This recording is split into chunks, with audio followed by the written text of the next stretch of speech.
Hello ladies, welcome to the podcast Living in Your Feminine with me, your host Victoria Janke. This is a safe place for you sisters. We're going to talk about all the feminine subjects, what it means to be a woman, how you thrive as a goddess, how you be successful in business, but we're also going to talk about subjects that people don't normally talk about, like miscarriage, because we want to educate people and also that women don't feel alone anymore.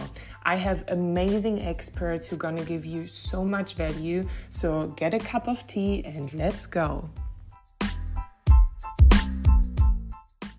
Welcome to another episode Living in Your Feminine. Get a cup of tea and let's go. Today I have an amazing guest. Her name is Yasmine Khater. She is a leading sales strategist and the founder of Smooth Sailing System, a company that helps business develop more efficient systems so they can work smarter and boost profits. With a degree in psychology and communications, Yasmine has spent the last decade helping thousands of clients in 10 plus different countries. She built 6 multi-6 and 7-figure businesses. Yasmine, she's also a TEDx speaker and has been featured in Forbes, Inc., HuffPost, and Cosmopolitan, and many, many more. I'm so excited to have you here, my dear sister, platinum sister from Tony Robbins. Yasmine, welcome. I'm so excited to be here as well, Victoria. Oh, I'm so thrilled. So we both met last year at a Tony Robbins event because we're both platinum partners. Platinum partners means that we're crazy fans of Tony Robbins and we traveled the world and went to all his events. And you get to know each other very close. And right now we're here in Switzerland, Basel, because now we're stepping into our Joe Dispenza area. And I was like, okay, we need to talk because you're such an inspiring woman, and I love our conversations that we have on the phone, and it's super inspiring for me as a woman, and I feel for everyone else who's listening as well. And one thing that we found out that we have in common is that we both have dyslexia, what is so interesting. But what is even more interesting is how you with dyslexia build $1 million business. First of all, congratulations. Thank you so much. This is so cool.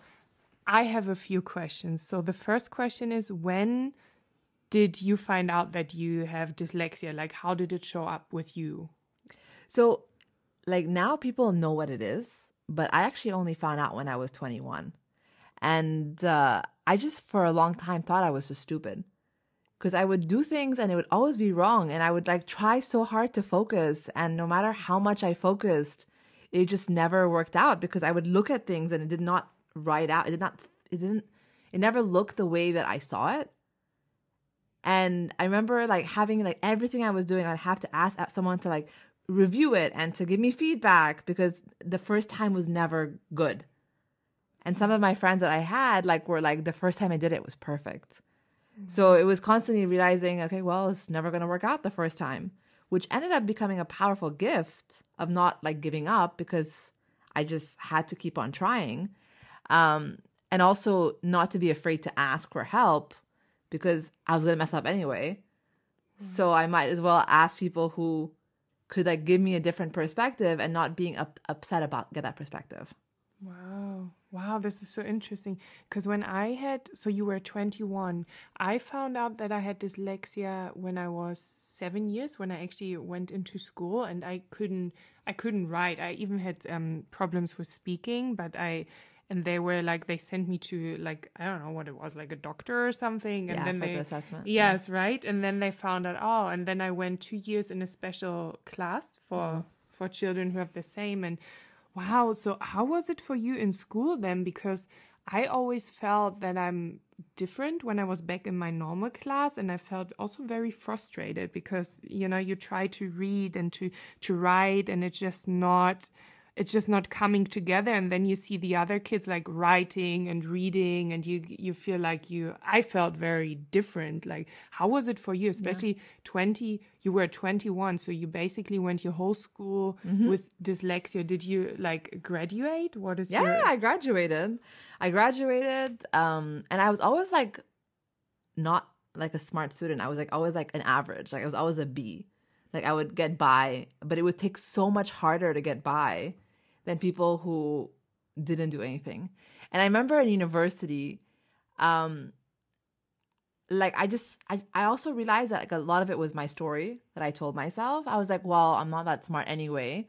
So I never also like tried to get higher grades because I just thought like, well, it's going to be hard.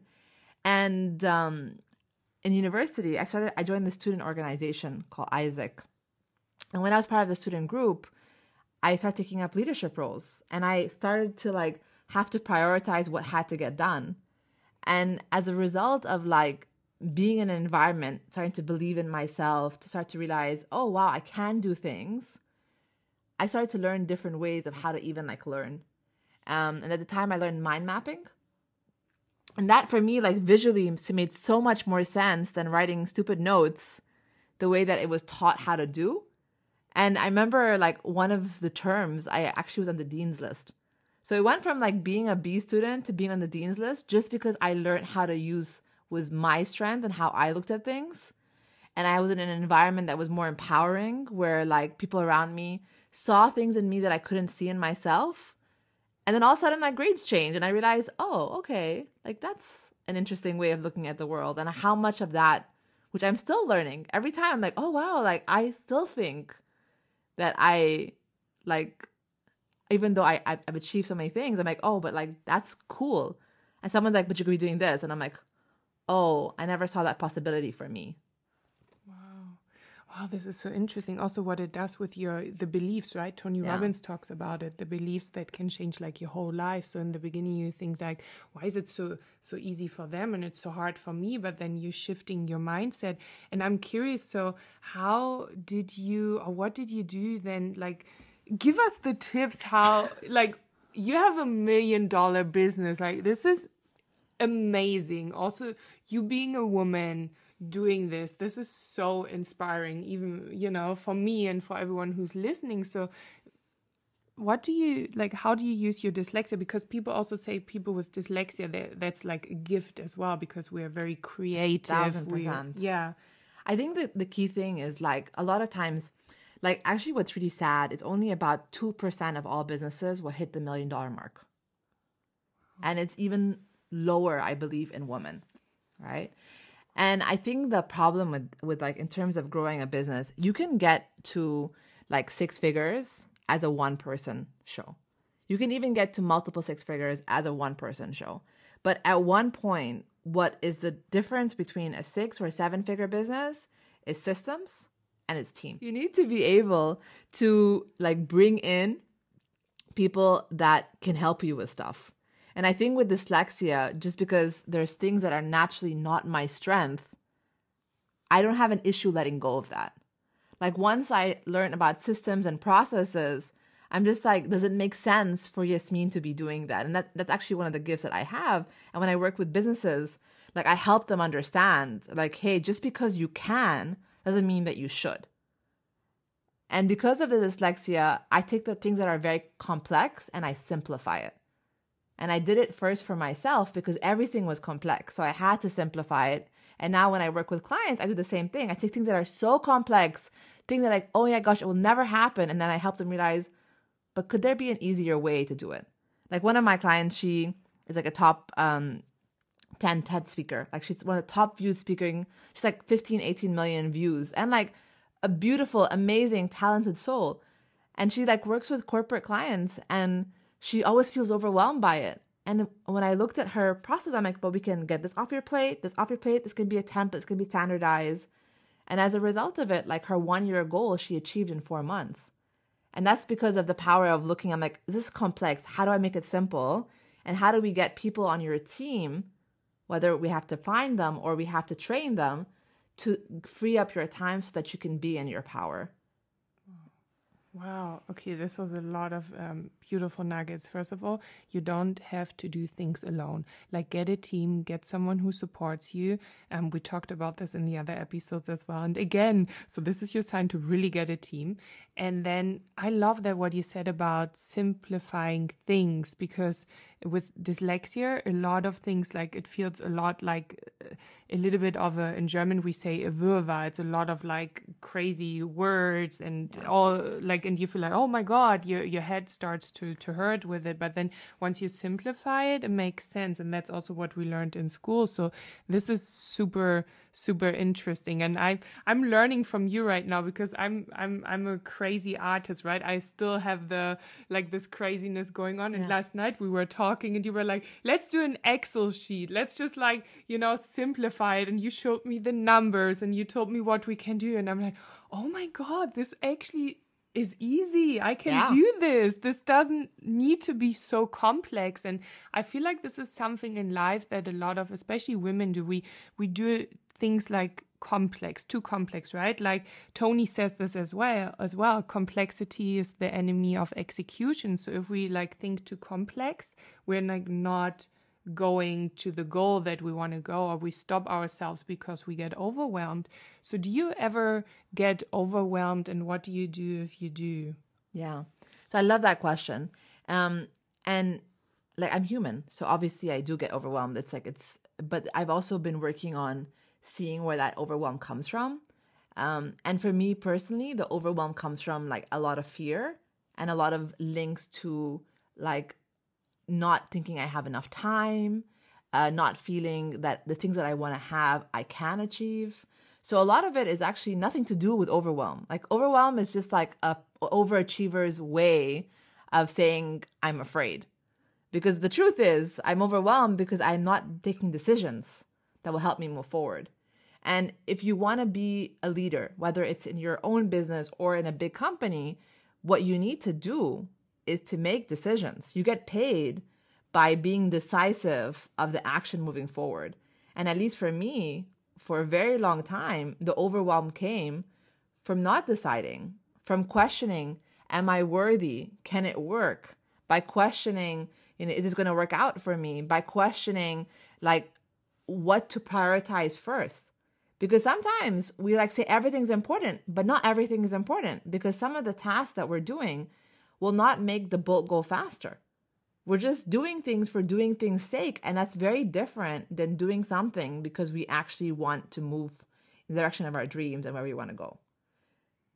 Wow. Okay, so to summarize this, making decisions is so important because not making a decision is kind of making a decision as well. So better do a decision.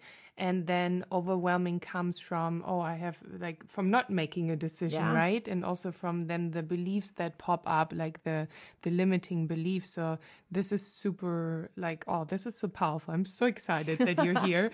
Thank you. And then how did you build your $1 million business? How long did it take you? So when I first started, I was still in a job, and my dad had just passed away maybe a year and a half before. And when my dad passed away, I remember the movie The Bucket List came out. I love that movie. Yeah. I love that. So my dad's diagnosed with 4-stage cancer. He's told that he has a timeline of when his time is gone. And me being 20, 21, I'm like, puppy, what do you want to do before you go? And what he answered to me was so powerful. And it's still something that is always in the questions every day that I think about. And his answer was, I've done it all. Now, at 2021, I had no idea what the hell he was talking about. So I'm just give me the list. I can execute the list, but this I've done it all. What does that mean? But then I now realize he had already achieved the fulfillment that he wanted. He could have lived longer. But actually, all the dreams that he had, the ones that were crazy for him, he had already achieved it. So when that happened, and I got into my corporate job, it was in the oil and gas industry. And when I was working for Isaac, the student organization, it was purpose driven, and I was all motivated by all these things. When I got into a company, it was very, very different environment. And I remember going around and literally interviewing every leader in the company and asking them, what advice would you have for someone starting their career? Because I was so lost. I was just I don't even know why I'm here kind of thing. And after hearing all their advice and then also seeing what they did for a living, I quickly realized that I didn't want any of those people's jobs. So that was like, oh, okay.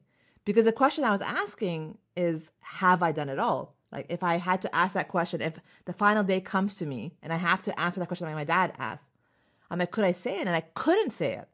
So I was like, okay. So instead of thinking about that, I started asking myself, what would I want to do to be able to say those words? And that was essentially me writing my first bucket list, which is like now 400 or 500 items on the list, which is mostly done, because I started to think like from that perspective. And I think when you start to think about your vision and your desires, that's really important, because you don't have to know how. Like, I think people get bogged down by the how, but you have to like first see what is the path for you. Where do you want to go? What do you want to achieve? And for me at the time, like, I didn't think $1 million business was something I was going to do. I just said, one of my bucket list items was like, have a website. Because having a website like 17 years ago, 18 years ago was really hard. Like, now you can set up a website on Canva in like 10 minutes. But back then you had to like learn, you had to get a hosting, you had to like learn HTML and like adjust things, and they sucked, and like it was horrible. But like for me, like that was a bucket list. And then I was like, oh, have a business. Like if you had asked me like what, I'm like, I don't know. If you had asked me like how big, I'm like, I don't know. But I think it's by like getting clear and just envisioning like a different path. That was the starting point. I think people like underestimate. Like, I didn't start off day one like I want to have $1 million business. And then because I started doing it, I started to make a lot of mistakes. Because at the very beginning of my business, I was so obsessed by being a solopreneur. Like, this could do everything by herself. And it's not realistic. Like, because I had a job that I worked long hours. And then I created a business where I worked long hours, but I got paid way less. And I had to like make those mistakes. I had to make the mistake of learning how to sell. Like, when you learn how to sell, a lot of times what people do is they are obsessed with their product. And the reality is none of your clients care about your product. There's a difference in terms of what you sell and how you solve a client's problem. And it's a big distinction, because people will oftentimes talk about how to solve someone's problem, but your clients that you're wanting to serve may not be talking that language. So that was something that I had to master. And the moment I started to master like building products, communicating products, and I've sold things from as low as $15 all the way up to $250,000. And essentially the key thing there is to learn that skill. So I think once I've mastered a couple of those skills and like mistakes and how to manage, plan, prioritize, then after I had built my first business to like multiple six figures, then I ended up moving back to Singapore after I was nomading. And I decided, I had gone to T. Harv Eker, the Millionaire Mindset Intensive. And again, like, I was like, oh, what? Like, I can build $1 million business? Like, somehow, like, it was never in my head that I could do it. And the moment the seed got planted in my head, and I remember going to this event, and he's giving us all these ideas of how we can do it. And I was like, okay, I'm going to build a business to sell. Like, that was my obsession. So I was like, okay, how hard can it be? So I took the skills that I had done with the first business, the mistakes that I had done, and I put it in the new business. And I stopped doing it where the product was dependent on me, and I built a product that was scalable beyond me. Wow. And then after a while, it's just numbers, mathematics. Wow. Can I ask, what was your first business? What was the first business you did? So my first business, I was just doing a coaching business. And again, I had no clear target market. I had no niche. I had no problem that was focused. I was doing all sorts of things. People like say, can you do career coaching? I'm like, sure. Can you do like relationship coaching? I'm like, sure. I should not have said yes to those things. I had no experience. I could ask good questions, but I couldn't do it. And then eventually a friend of mine, which I'm so grateful for, her name is Laura Ribas. And she's like, Yasmine, like, help people sell. And I was like, huh? And she's like, I have never met anyone who can get on a call with someone and they will give you money each time. And I'm like, yeah, it's really easy. It's listening. And she's like, why don't you help people do that? I'm like, but who will pay for that? I'm like, are you stupid? Like, so when I got very niche down and I got very focused, I ended up just doing that for 2 years while traveling the world. And it was really, really fun. I ran a program that was like helping and business owners do that. And it was crazy. Like a lot of those people are still my friends today, but they have sold way more things and bigger contract sizes. And it just feels really cool to realize that like, as you evolve, the people that you impact will evolve. So that was the first. And the second one was like, I did a video production agency. And the reason why is because I was in the space of sales and I picked up on the thing, like if I'm selling face to face, then video would be a tool to sell to. And that's what I did the production agency on, was helping sales teams as well as like selling internally for companies with their videos, but not like high end, crazy, like production, like ads, just regular social media videos. And then when I did that, it was like taking all of the mistakes I did in the first business. But because I did second time around, the timeline was collapsed. It was way easier. And I also got help, right? I was less stubborn. The first business, I was like, I know how to do everything myself. No, you don't have to. Like, ask help. Like, I was like tapping in. I started investing in better mentors, better coaches, because it's way easier if you start to get like shortcuts versus like creating it from scratch each time. And I love what you said, that in your first job where you were employed, that you went to the leaders and asked them, so give me an advice, like what is an advice you would give to someone who's starting? So that was so powerful. And also having a mentor, and we talked about this in all my other episodes. So getting a mentor is just life-changing, like we have with Tony Robbins now as well. And as I said before, you don't have to spend a lot of money. You can basically go on YouTube and watch videos. And another thing you said, it's so powerful about your dad, having this question, have I done it all? And really looking into yourself, like, so, okay. And like what you said, you went and build your business and you traveled for 2 years. So this is so freaking cool. To which countries did you go? Oh my gosh. I went to like over 30 countries. Because at that time I was obsessed with seeing every country in the world. So because that was my driving question, I was like, okay, then how do I build the right vehicle to get me there? So working remotely it made sense. So I went as far as Mexico to Croatia, to Bali, to India, like all these different places. I remember I went and lived in Scotland for 6 months because I loved Scotland. The nature was beautiful. So just like, and then also as you're doing that, you start to meet people who are doing the same, and it becomes really fun because you see people like in different, like your world view changes, and problem solving changes as well.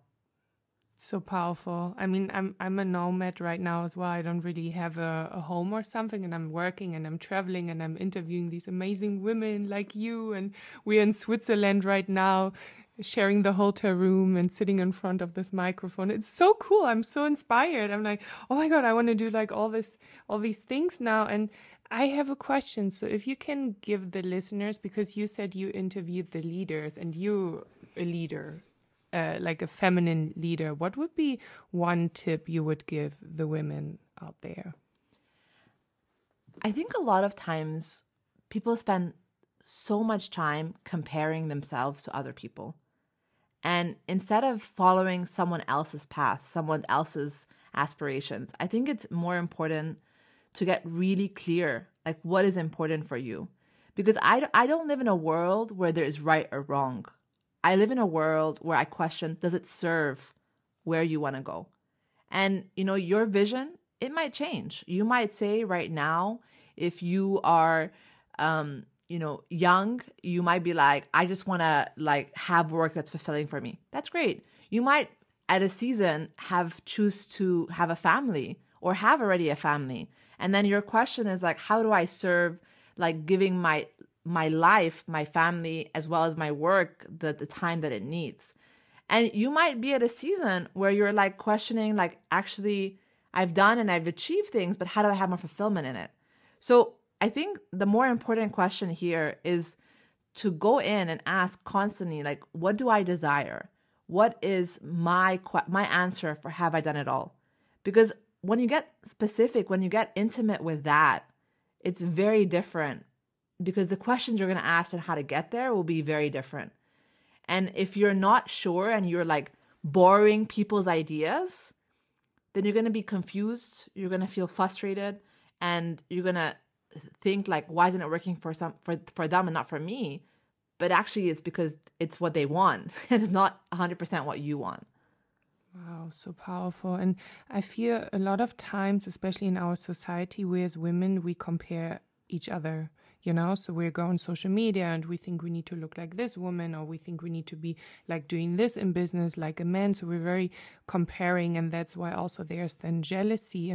But if you go inwards and ask yourself, so, okay, what is it what I want? Do I want to have kids in my 20s or 30s, or do I want to have kids later? I have no kids, and that's okay because it's your life, right? You don't need to live a life that is directed by someone else or by the society. And this is so beautiful that you just like said this, and I could feel your heart saying this as well. And for all the listeners out there, like really take a look, go inside. What is it what you want?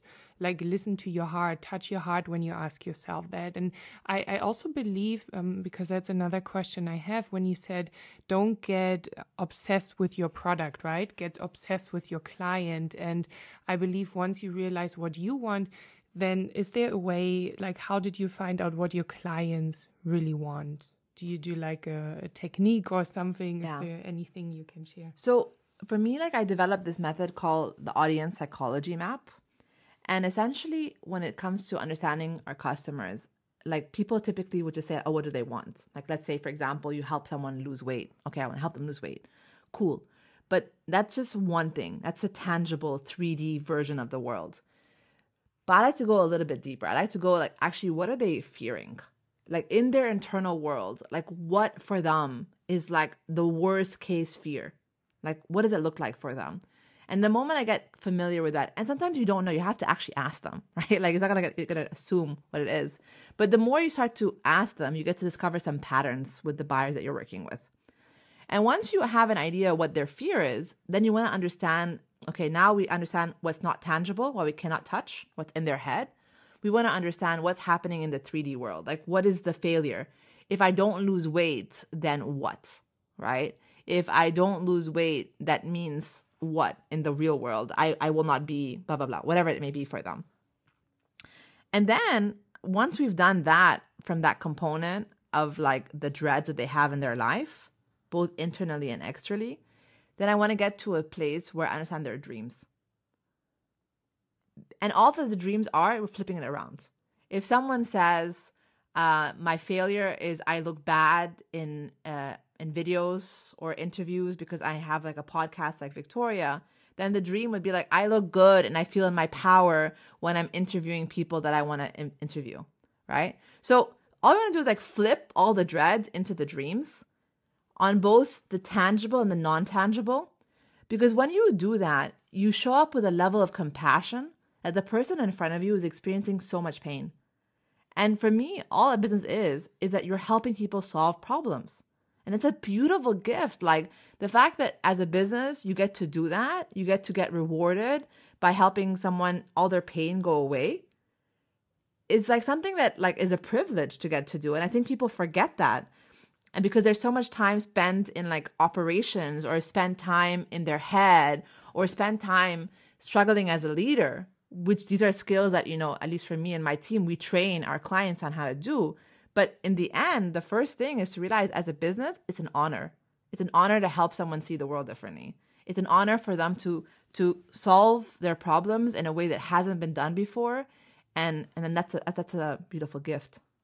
Wow, there were so many nuggets in there. So especially if you're a business owner, or you can do the same like with your relationships in your life, right? Like really understanding, so what is the person, what is their fear? What are they fearing? And what is it costing them when they have this fear? And then what is their dream? So they have a desire, right? And it's an honor to help other people. And it's an honor to have you here, Yasmine, to share all this. And I'm going to listen to this again and take notes over and over. And I hope you who's listening right now enjoyed this as much as I did. There was so much valuable things in it. I'm so grateful. Is there anything you want to give the ladies and the gentlemen who are listening now? Anything you want to give them from your heart? Anything you want to share?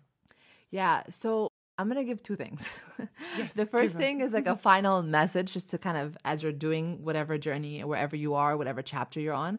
And then the second is like actually like a more practical like gift so that people can actually dig in and dive into.